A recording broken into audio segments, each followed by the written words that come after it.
Hello, my name is Aubrey, and today I am doing a review for Later by Stephen King. I just finished this book yesterday, and I just have all of this energy to talk about it, so I thought that I would sit down and do a review for it because I just enjoyed the hell out of this book. I thought it was so good. I was just overwhelmingly impressed by this book because Stephen King is 73 years old. And the fact that he's still pumping out like these quality books is incredible. I mean, the man is just totally amazing. I'm so fascinated by him and his career and just his writing ethic. And you can just tell that he loves what he does so much. And I just thought this was great. I just thought this was so good. So what's it about?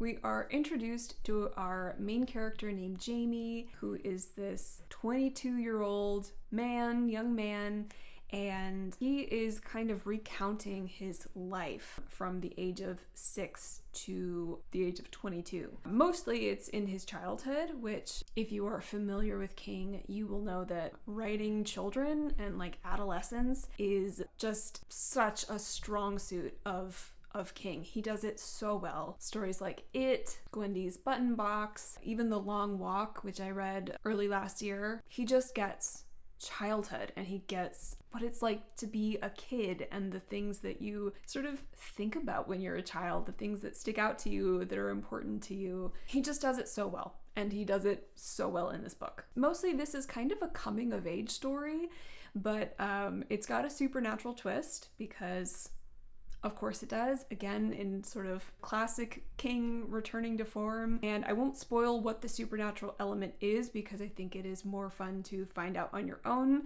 I just read the synopsis to see if they mention it, and they don't.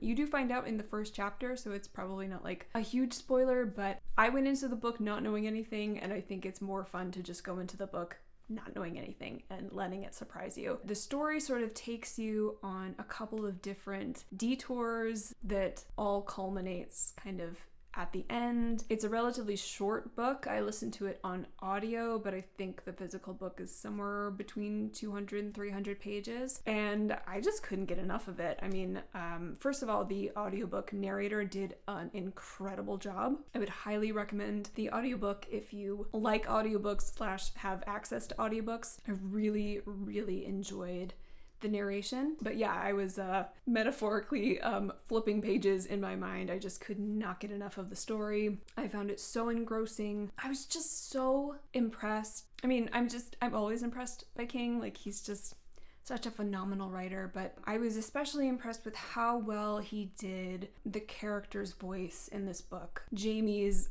voice, Jamie's character just felt so fully realized, and just like so engrossing and enjoyable. I liked Jamie a lot, and I liked listening to him tell his story. And there are a lot of themes about childhood. We explore a very kind of heartwarming and realistic relationship between a single mom and her son. You know, just kind of the experience of being maybe a weird kid or having an ability or a talent that other people want to use, the way that adults can take advantage of children, the way that children want to like protect their parents. I think that was such an interesting part of the story because obviously parents want to protect their children if they're good parents, and they will do anything to keep their children safe. But something that I don't often see explored is that children do a lot to protect their parents too. There are things that kids go through that they don't want to tell their mom and dad because they don't want to upset them. And so yeah, I really appreciated that part of the book. I loved the relationship between Jamie and his mom, and again, I just really loved the story. It really took me by surprise. I went into this not knowing literally anything. I didn't read the synopsis. I just sort of jumped right into the book, and I was expecting it to be this kind of crime novel because it's one of his crime novels. This book has some of those elements, but that's really not where the story goes, and that's really not kind of what the story's about either. It's very much like kind of a supernatural coming of age type thing. So yeah, I thought this was great. I gave it a resounding 4 stars. I might have given it a 4.5, but there was like a very weird reveal that happens at the end that just has literally nothing to do with the story or like anything else. It's just kind of one of those like King moments. I mean, it was a very King reveal, a very King twist, but for me, I was just like, why?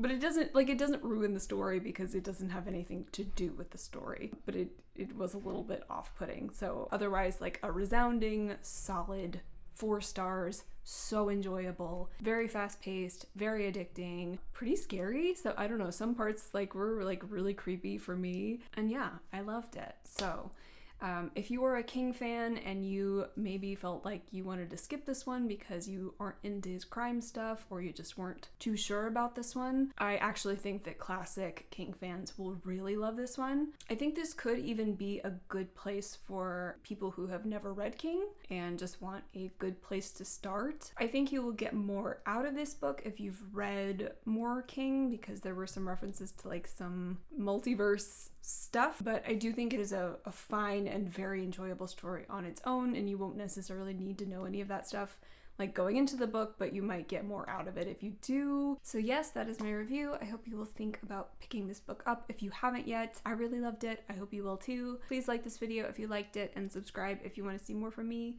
I hope to see you next time. Bye.